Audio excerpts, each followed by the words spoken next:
En el presente video iniciamos una nueva unidad que titularemos Matrices. La capacidad para analizar y resolver los sistemas lineales aumentará de manera significativa cuando se adquieran las habilidades para realizar operaciones algebraicas con matrices.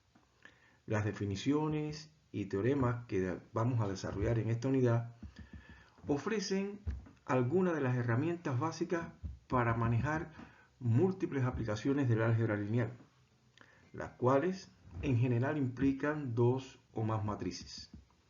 Así, por ejemplo, en el mundo de la inteligencia artificial y el machine learning o aprendizaje automático, las matrices son utilizadas para representar datos.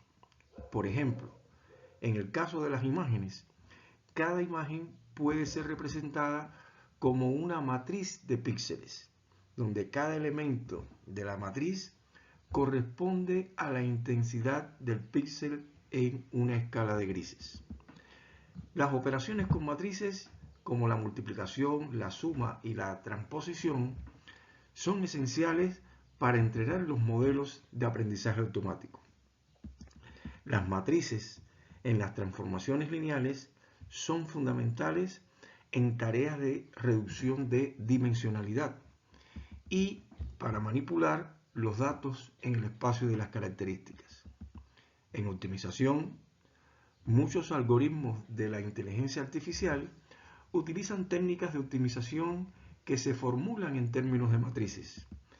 Y en cuanto a lo que es la eficiencia computacional, las operaciones con matrices están altamente optimizadas en muchas bibliotecas y su manipulación es crucial para trabajar con grandes conjuntos de datos.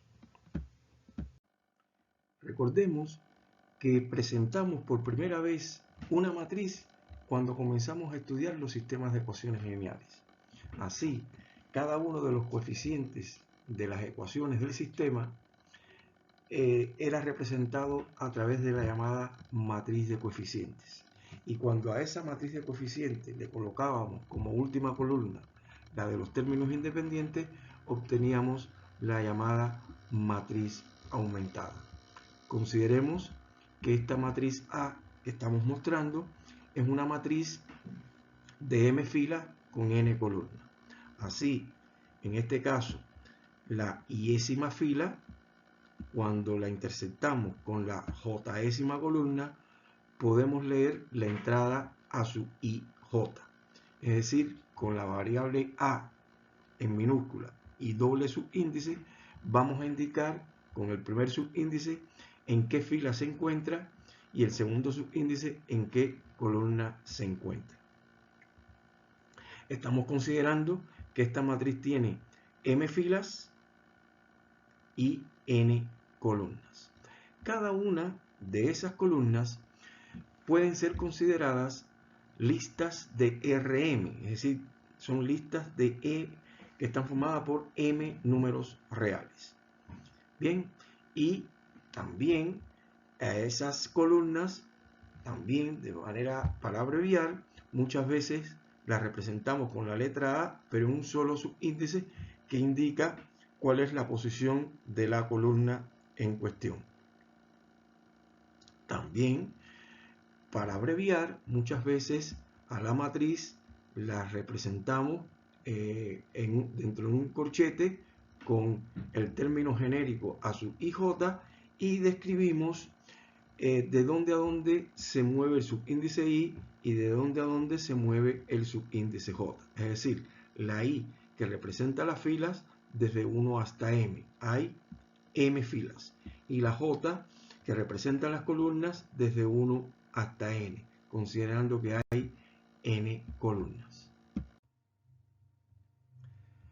Las entradas diagonales a su ii de una matriz, donde los números de la fila, es decir, el índice de la fila y de la columna coinciden, conforman lo que sería la diagonal principal de la matriz. Así, por ejemplo, consideremos esta matriz que es de 3 filas y 4 columnas, su diagonal principal es la que indicamos. También otro tipo de matriz con la que nos vamos a enfrentar es la llamada matriz diagonal. La matriz diagonal es una matriz cuadrada, es decir, el número de filas y el número de columnas coinciden. Y en ese caso, todas las entradas que estén por encima de esa diagonal principal o por debajo de esa diagonal principal, todas esas entradas serían 0. Es decir, eso, recuerden que la matriz es cuadrada. Y en este caso, los elementos a su IJ van a ser 0 siempre que la I sea diferente de la J. Es decir, tiene que estar por encima de la diagonal principal o por debajo de la diagonal principal. Consideremos como ejemplo dos matrices especiales. La primera es la llamada matriz identidad de orden n. Es una matriz cuadrada de n filas y n columnas. Y va a ser justamente una matriz diagonal, con la particularidad de que todos los elementos que se encuentran en la diagonal principal, sus entradas es igual a 1. La otra matriz especial que vamos a tener en cuenta es la llamada matriz cero o matriz nula. Esta matriz, si decimos que es de m fila y n columna, bueno, se caracteriza porque todas sus entradas son 0. Estas matrices juegan un papel importante cuando necesitamos realizar operaciones con matrices. En la unidad 1 vimos la aritmética para vectores de Rn. Ahora vamos a realizar una extensión natural hacia las matrices. Primeramente, vamos a definir cuándo dos matrices son iguales. Se dice que dos matrices son iguales si tienen el mismo tamaño y además las respectivas columnas de ambas matrices son iguales. Si A y B son matrices que tienen el mismo tamaño, entonces podemos definir la operación de suma de dichas matrices. A manera de ejemplo, vamos a considerar las matrices A, B y C. Las matrices A y B son de 2 filas y 3 columnas y la matriz C de 2 por 2. Para efectuar la suma de dos matrices, pues al tener el mismo tamaño, entonces la matriz resultante será una matriz del mismo tamaño que las matrices sumando y cada una de las columnas se obtiene como la suma de las correspondientes columnas de dichas matrices.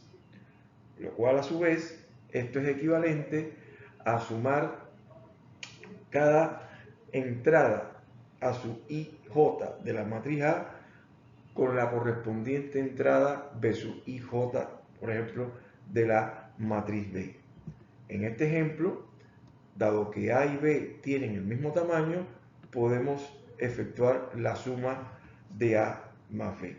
Por ejemplo, este 5 que está en la posición 1, 1, se obtiene al sumar la entrada 1, 1, que es 3 de la matriz A, con la entrada 1, 1 de la matriz B, que sería el 2. Es decir, sería 3 más 2, 5.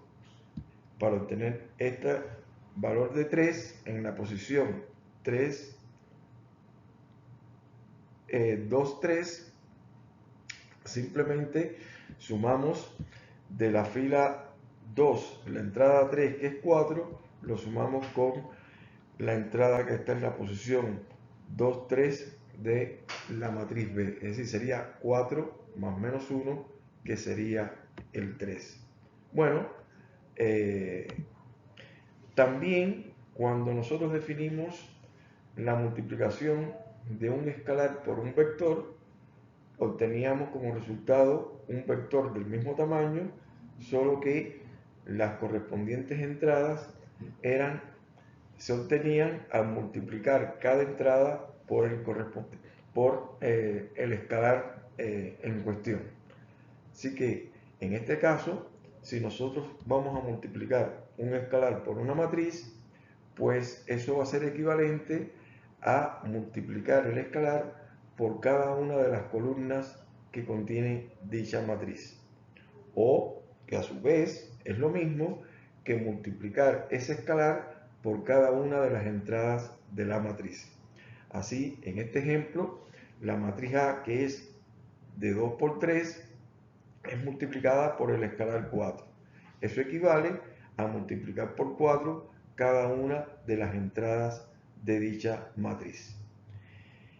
Se pueden combinar estas dos operaciones, por ejemplo, 4A menos B, en la que 4A es el resultado es esta matriz de 2 por 3.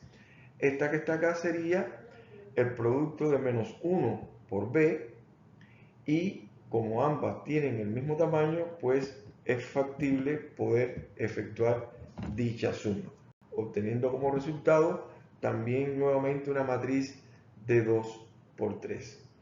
Acá finalmente la matriz A no se puede sumar con la matriz B, no estaría definida, ya que ambas matrices no tienen el mismo tamaño.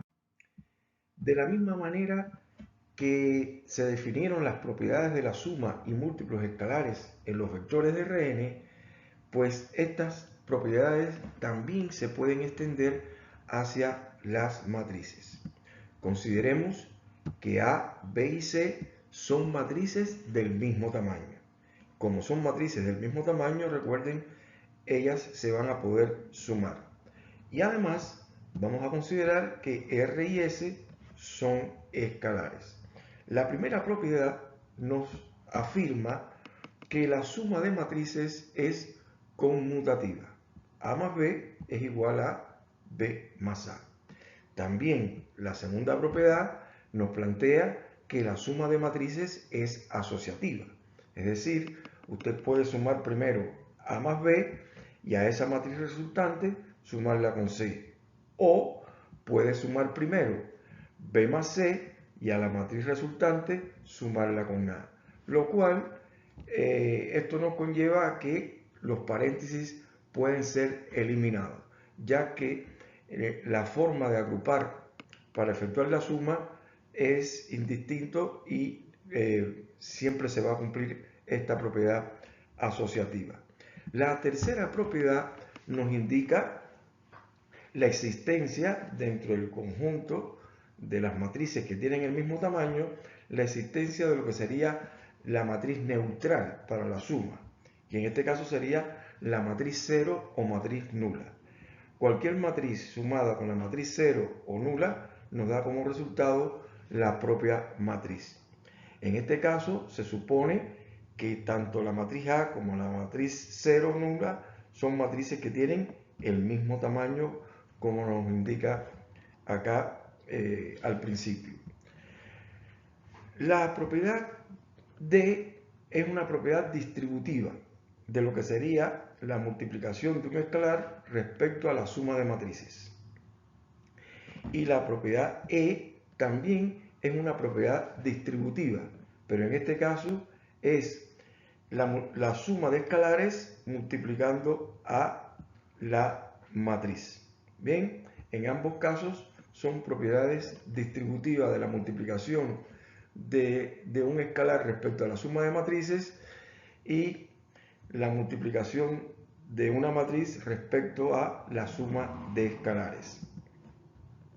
También la última propiedad nos plantea que cuando un escalar multiplica una matriz y a su vez esa matriz resultante es multiplicada por otro escalar, es equivalente a multiplicar los escalares y a ese escalar resultante multiplicarlo por dicha matriz. Es como especie de una propiedad asociativa respecto a la multiplicación de un escalar por una matriz.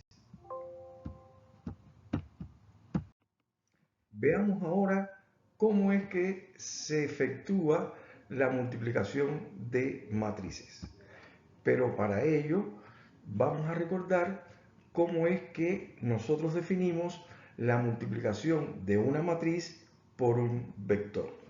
Es decir, si A es una matriz de tamaño m por n, es decir, m filas y n columnas, donde las columnas de la matriz A son A sub 1, A sub 2, hasta A sub n, y si X es un vector de Rn, es decir, es una lista de n números reales, fíjense que en esa lista la cantidad de entradas que tiene este vector va a coincidir con la cantidad de columnas que tiene la matriz. Entonces, el producto de la matriz A por el vector X, que lo denotamos como AX, es justamente la combinación lineal de las columnas de A, donde utilizamos como pesos justamente las entradas de ese vector X. Así fue como se definió la multiplicación de una matriz por un vector. Pero supongan que en lugar de tener un vector, tenemos otra matriz. Y para ello lo vamos a definir de la siguiente manera. Si A es una matriz de m por n, es decir, tiene m filas y n columnas. Y si B es una matriz de n por p, B, la cantidad de filas que tiene coincide con la cantidad de columnas que tiene la matriz A, donde las columnas de esta matriz B son B sub 1, B sub 2 hasta B sub P. Recuerden que aquí B tiene P columnas, entonces estas serían las P columnas de B. Entonces, el producto, y se escribe así, AB, es una matriz que va a tener como tamaño M filas, que coincide con la cantidad de filas de A, y P columnas, que coincide con la cantidad de columnas de B. Donde las columnas, esas P columnas de esa matriz AB, de ese producto, son justamente la matriz A multiplicando a la primera columna de B. La segunda columna sería la matriz A que multiplica la segunda columna de B. Y así sucesivamente hasta que llegamos a la última columna, que es multiplicada por la matriz A. Es decir, A por B es la matriz donde la primera columna es A por B sub 1, la segunda columna es A por B sub 2 y así sucesivamente. La última columna sería A por B sub P. En este caso tiene P columnas. Es decir, la cantidad de columnas de A por B va a coincidir con la cantidad de columnas que tiene B. Consideremos el siguiente ejemplo. Calcule el producto de A por B, donde A es esta matriz de 2 por 2 y B es la matriz de 2 por 3. Bien, vamos a considerar en este caso que B, las columnas de B las vamos a denotar por B sub 1, B sub 2 y B sub 3. Fíjense que B es de 2 por 3. La primera columna de B la denotamos por B sub 1, la segunda columna de B la denotamos por B sub 2 y la tercera columna de B la denotamos por B sub 3. Entonces, la primera columna del producto A por B tiene que ser A por la primera columna de B, la segunda columna del producto debe ser A por la segunda columna de B y la tercera columna del producto tiene que ser A multiplicado por la tercera columna de B. Calculemos entonces A por B sub 1.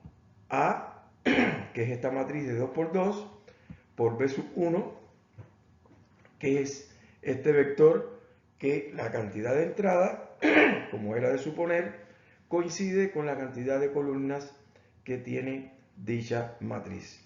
Acá pudiéramos escribir la combinación lineal de las columnas de A utilizando como pesos el 4 y el 1, o directamente pudiéramos aplicar la regla fila-vector. Es decir, tomamos la primera fila de A, que es 2, 3, y la multiplicamos por las correspondientes entradas del vector. Es decir, 2 por 4, 8, más 3 por 1, 3. Eso nos daría el 11. Y después tomamos la segunda fila de A y la multiplicamos por las entradas del vector. 1 por 4 es 4, más menos 5 por 1 es menos 5, y 4 más menos 5 sería entonces el menos 1. De manera similar, pudiéramos hacer el cálculo de A por la segunda columna de B, donde el resultado nos daría 0,13. Dejamos que también ustedes comprueben y verifiquen que esos son los resultados. Y finalmente, A por B sub 3 sería el vector 21 menos 9. En resumen, A por B es lo mismo que decir A que multiplica a la matriz B, y es A por la primera columna de B, que nos daría este resultado 11 menos 1, A por la segunda columna de B, que nos daría el resultado este 0,13, y A por la tercera columna de B, que nos daría como resultado 21 menos 9. Precisemos con este ejemplo cuáles deben ser las condiciones que debe satisfacer la multiplicación de matrices. Supongamos que A es una matriz de 3 por 5 y B una matriz de 5 por 2. ¿Cuáles son los tamaños de A por B y de B por A, si tales productos existen? Bueno, A es una matriz que nos están diciendo acá de 3 por 5. Vamos a escribirlo de forma genérica,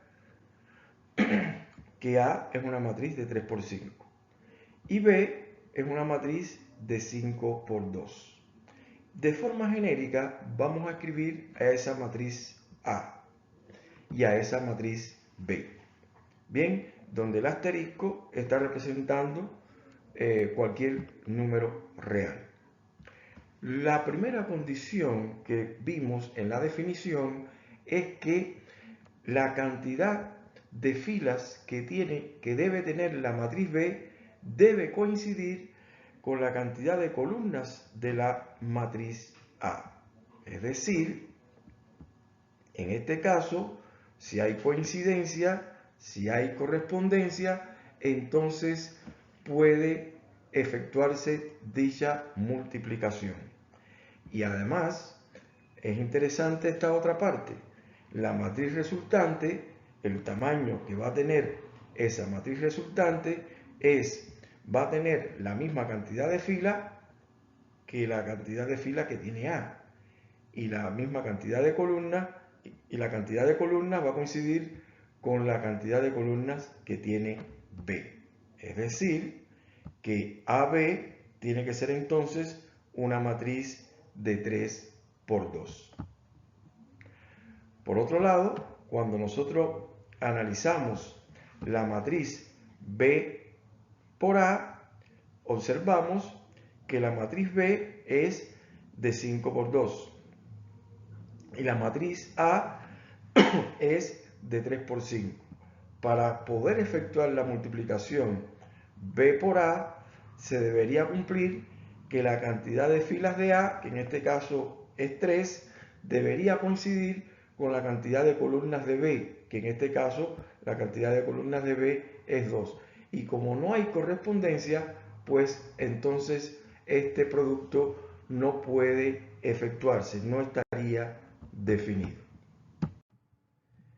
Podemos también aplicar la regla fila-columna para calcular el producto de la matriz A por la matriz B.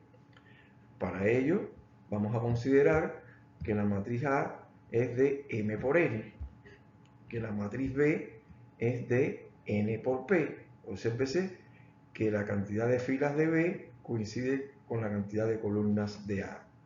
Vamos a considerar que B, las columnas de B son B sub 1, B sub 2 hasta B sub P. Entonces, definimos el producto de A por B como aquella matriz que va a tener ahora tantas columnas como columnas tiene B. Así, por ejemplo, la jésima columna de AB es A por la jésima columna de la matriz B.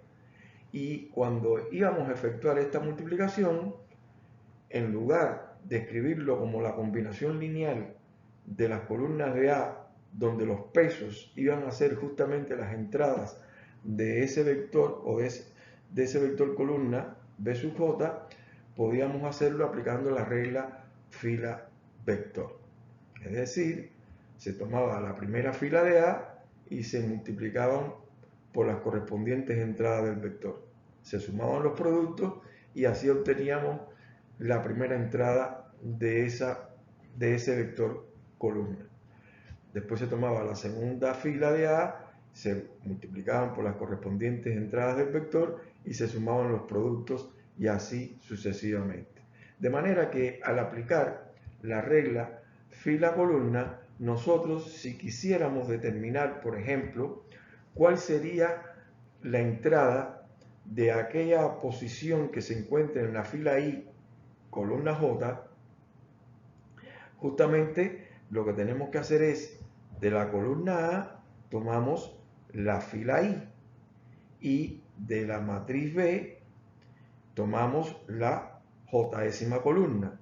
Efectuamos los correspondientes productos de cada elemento de la fila, de la yésima fila de A por la jésima columna de B y sumamos dichos productos. Así que la entrada que se encuentra en la posición I, J de esa matriz producto se obtiene de esta manera, donde la I va a variar desde 1 hasta M y la J desde 1 hasta N.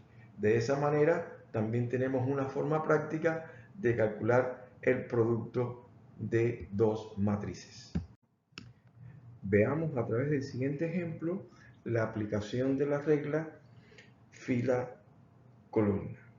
En este caso estamos considerando dos matrices, la matriz A de 2 por 2, la matriz B de 2 por 3 y se pide calcular A por B.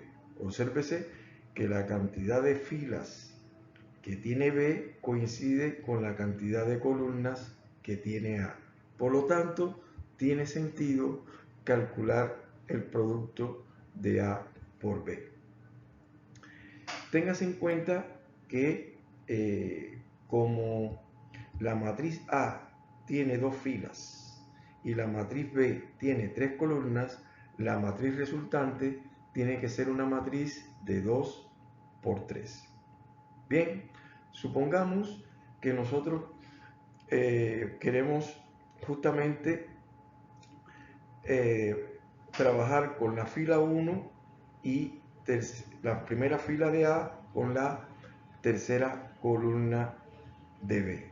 En este caso, sumamos los correspondientes productos y obtenemos en esa posición de la fila 1, columna 3, el 2 por 6 más el 3 por 3, donde el resultado, en este caso, en esa posición sería 21. Supongamos que del producto A por B quisiéramos obtener la entrada en la posición 2, 2. En ese caso, tenemos que trabajar con la fila 2 de la matriz A y la columna 2 de la matriz B. Formamos los productos correspondientes y los sumamos. En este caso sería 1 por 3 más menos 5 por menos 2. donde el resultado en este caso sería 3. Dejamos que usted, además de verificar los cálculos realizados, complete el producto de la matriz A por B, los elementos que faltan, aplicando esta regla fila-vector. Pero veamos las propiedades de la multiplicación de matrices. Sea A una matriz de M por N y sean B y C matrices con tamaños para las que las sumas y los productos que se van a indicar más abajo estén definidos. Bien, bueno, la primera propiedad es la propiedad o ley asociativa para la multiplicación. Si aquí tenemos A multiplica al producto de B por C, es decir, que se supone que hay que realizar en orden de prioridad la operación que está entre paréntesis, B por C, y a esa matriz resultante es multiplicada por A, pero por la izquierda. Si A multiplica por la izquierda al producto B por C. Esto es lo mismo que multiplicar primero A por B, es decir, A multiplica a B por la izquierda y a esa matriz resultante multiplica a C también por la izquierda. La otra propiedad es la propiedad distributiva, pero es la ley distributiva izquierda respecto a la suma de matrices. Es decir, por ejemplo, aquí tenemos A multiplica por la izquierda a la suma de las matrices B más C. Eso es lo mismo que decir A por B más A por C. Insisto, esta multiplicación se realiza por la izquierda. Bien, y también existe esa ley distributiva, pero por la derecha. En este caso, la matriz A multiplica la suma de B más C, pero por la derecha. Y al aplicar esa propiedad distributiva sería B por A más C por A. Es importante que esa ley distributiva se especifique si es por la izquierda o por la derecha. Bien, porque no tiene por qué ser igual la multiplicación por la izquierda que la multiplicación por la derecha. Incluso pudiera estar definida, la multiplicación pudiera estar definida por la izquierda y no pudiera estar definida por la derecha, o viceversa. La otra propiedad, lo que nos plantea es que cuando un escalar multiplica el producto de A por B, ese escalar, esto es lo mismo que multiplicar el escalar primero por la matriz A y a esa matriz resultante la multiplicamos por la izquierda a la matriz B. O ese escalar pudiéramos directamente multiplicarlo a la matriz B y a esa matriz resultante es multiplicada por la izquierda a través de la matriz A. Eso cualquiera sea el escalar. Y finalmente la propiedad que es la identidad para la multiplicación. Obsérvese que A es una matriz de M por N, si tiene M filas y N columnas.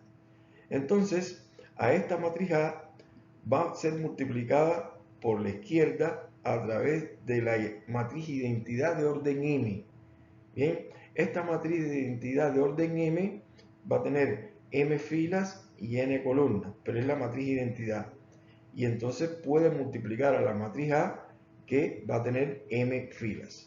Pero cuando esa matriz identidad multiplique A por la izquierda, nos va a dar como resultado la propia matriz A. Sin embargo, si queremos hacer la multiplicación por la derecha, la matriz identidad tiene que ser de orden N, ¿bien? De N por N, es la matriz identidad que multiplica la matriz A, pero por la derecha. Y si lo multiplicamos por la derecha, vamos a obtener como resultado nuevamente la matriz A. Es muy importante las siguientes advertencias. La primera es que el producto de matrices no cumple con la ley conmutativa. Es decir, en general, A por B no es igual a B por A. Bien, incluso en aquellos casos donde el producto de A por B y de B por A se puedan efectuar y se cumpla la igualdad, bueno, en ese caso decimos que esas matrices conmutan o son conmutables, pero como regla general, A por B no es igual a B por A. La otra advertencia es la que tiene que ver con la siguiente. Si el producto de la matriz A por la matriz C es igual al producto de B por C, no quiere decir que las matrices A y B sean iguales. Cuando estamos trabajando con números reales, si A, B y C son números reales y la multiplicación de A por C es igual a la multiplicación de B por C, usted puede dividir en ambos miembros por C y A tendría que ser igual a B.